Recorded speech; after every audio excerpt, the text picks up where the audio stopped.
Everyone, வணக்கம். இன்றைக்கி நம்ம வந்து first happy yoga day to all of you.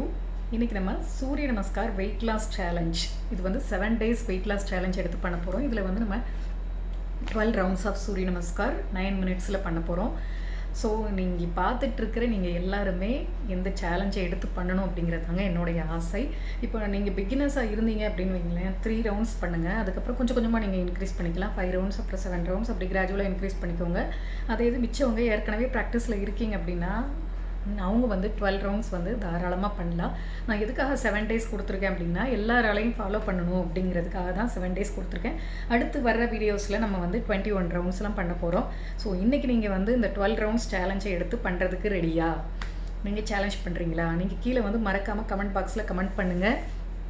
அதோட கூட உங்களுக்கு வந்து 1 week அப்புறம் எவ்வளோ வெயிட் லாஸ் இருந்தது அப்படிங்கிறதையும் கமெண்ட் பண்ணுங்கள். பொதுவாக பார்த்தீங்கன்னா 1 weekல் வந்து உங்களுக்கு 1லேருந்து 2 கிலோ வரைக்கும் குறையுங்க. சில பேர் சொல்லுவாங்க ஒரு வாரத்தில் 5 கிலோலாம் குறைஞ்சிரும் அப்படின்னு சொல்லிட்டு. ஒரு வாரத்தில் 5 கிலோலாம் குறையவே செய்யாது. 1லேருந்து 2 கிலோ வரைக்கும் குறையலாம். அதோட கூட நீங்கள் கண்டிப்பாக உங்கள் டயட்டையும் நீங்கள் மெயின்டைன் பண்ணணுங்க. ஏன்னா உங்களுக்கு 70% வந்து உங்களுக்கு மெயினாக டயட் தான், 30% தான் எக்ஸசைஸ். ஸோ வந்து உங்கள் டயட்டையும் நீங்கள் கரெக்டாக ஃபாலோ பண்ணுங்கள். நீங்கள் சாப்பிட்றதுல ஒரு 30% கம்மி பண்ணிக்கோங்க. ஆயில் ஃபுட்டை கம்ப்ளீட்டாக இந்த ஒரு வாரத்துக்கு அவாய்ட் பண்ணிடுங்க. ஸோ இந்த சேலஞ்சை நீங்கள் எடுத்து பண்ணுங்கள். டக்குன்னு நம்ம வீடியோ பார்க்கலாம் வாங்க. இன்னொரு விஷயம், இது வரைக்கும் நீங்கள் இந்த சேனலை சப்ஸ்கிரைப் பண்ணலைன்னா சப்ஸ்கிரைப் பண்ணுங்கள். பக்கத்தில் இருக்கிற பெல் ஐக்கானையும் கிளிக் பண்ணுங்கள். ஸோ தட் என்னுடைய நெக்ஸ்ட் வீடியோவோட நோட்டிஃபிகேஷன் உங்களுக்கு வரும். வாங்க வீடியோ பார்க்கலாம். மேட்டோட ஃப்ரண்ட் பொசிஷனில் இந்த மாதிரி ஸ்ட்ரைட்டாக வந்து நின்றுக்கோங்க. எக்ஸ்ஹேல் பிரணாமாசனா. இன்ஹேல், மூச்சு உள்ளே இழுத்துட்டு கைகளை மேலே உயர்த்தணும். மூச்சு மெதுவாக வெளியில் விட்டுட்டு பாதஹஸ்தாசனா. முட்டிகளை மடக்க வேண்டாம். இடது காலை 2 கைகளுக்கும் நடுவில் முன்னாடி வச்சுட்டு inhale. Exhale parvatasana, Dandasana. Exhale அஷ்டாங்க நமஸ்கார். இன்ஹேல் புஜங்காசனா. மூச்சை வெளியில் விட்டுட்டு எக்ஸ்ஹேல் பர்வதாசன். இன்ஹேல் வலது காலை முன்னாடி வச்சுட்டு அஸ்வ சஞ்சலனாசனா. மேலே பாருங்கள். இடது கால் முட்டியும் கால் விரல்களும் தரையப்படுற மாதிரி இருக்கணும். எக்ஸ்ஹேல் பாதஹஸ்தாசனா. மூச்சை மெதுவாக உள்ளே இழுத்துட்டு இன்ஹேல் கைகளை மேலே உயர்த்துங்க தலைக்கு மேலே. எக்ஸ்ஹேல் பிரணாமாசனா. இப்போ அதே மாதிரி வலது காலில் பண்ண போகிறோம். Inhale, exhale Padahastasana.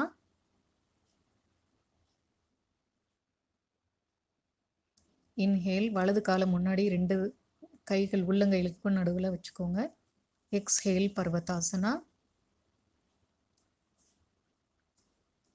Dandasana. Ashtanga namaskar. Exhale. Inhale cobra pose bhujangasana. இப்போ மெதுவாக மூச்சை வெளியில் விட்டுட்டு எக்ஸ்ஹேல் பண்ணிட்டு பர்வதாசனா. இப்போ இன்ஹேல், இடது காலை 2 கைகளுக்கும் நடுவில் முன்னாடி வைங்க. எக்ஸ்ஹேல் பாதஹஸ்தாசனா. இன்ஹேல் மூச்சை உள்ளே இழுத்துக்கிட்டு 2 கைகளையும் தலைக்கு மேலே உயர்த்தணும். உங்களால் முடிஞ்சால் இந்த அளவு வளைங்க. உங்களுக்கு பேக்கில் இஷ்யூஸ் இருந்தால் வளைய வேண்டாம். எக்ஸ்ஹேல் பிரணாமாசனா. இப்போ ரவுண்ட் 1 முடிஞ்சிச்சு. இப்போ ரவுண்ட் 2. இது நான் மியூசிக் போட்டு விடுறேன், நீங்கள் மியூசிக்கோடு சேர்ந்து பண்ணுங்கள். ஃபஸ்ட் ரவுண்டில் மட்டும் நான் வந்து இன்ஹேல் எக்ஸ்ஹேல் எப்போ பண்ணணும்னு சொல்கிறேங்க. செகண்ட் ரவுண்ட்லேருந்து மியூசிக் போட்டுடுறேன். நான் கீழே வந்து சூரிய நமஸ்காரம் எப்படி பண்ணணும் அப்படிங்கிறது டீட்டெயில்டாக வீடியோ போட்டிருக்கேன். உங்களுக்கு ஏதாவது டவுட்ஸ் இருந்தால் அதில் போய் பார்த்துக்கலாம். டிஸ்கிரிப்ஷனில் போட்டிருக்கேன், பாருங்கள்.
ஸோ 10 ரவுண்ட் சூரிய நமஸ்கார் முடிச்சிட்டோம். வாங்க இன்னும் 2 ரவுண்ட் தான் பண்ணிடலாம்.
கிரேட்டுங்க. நம்ம 12 ரவுண்ட் சூரிய நமஸ்கார் முடிச்சிட்டோம். முக்கியமாக பார்த்தீங்கன்னா இந்த 1 வீக் சூரிய நமஸ்கார் சேலஞ்ச் எடுத்து பண்ணும்போது உங்கள் பாடி நல்ல ஃப்ளெக்சிபிளாக இருக்கும். இருந்ததுக்கும் இப்போ இருந்ததுக்கும் உங்களுக்கு வந்து 7 நாளைக்கு அப்புறம் நல்லாவே டிஃப்ரென்ஸ் தெரியுங்க. உங்களுக்கு இந்த வீடியோ ரொம்ப யூஸ்ஃபுல்லாக இருக்கும்னு நினைக்கிறேன். சேனலை மறக்காமல் சப்ஸ்கிரைப் பண்ணிடுங்க, லைக் பண்ணுங்கள், ஷேர் பண்ணுங்கள். நன்றி, வணக்கம்.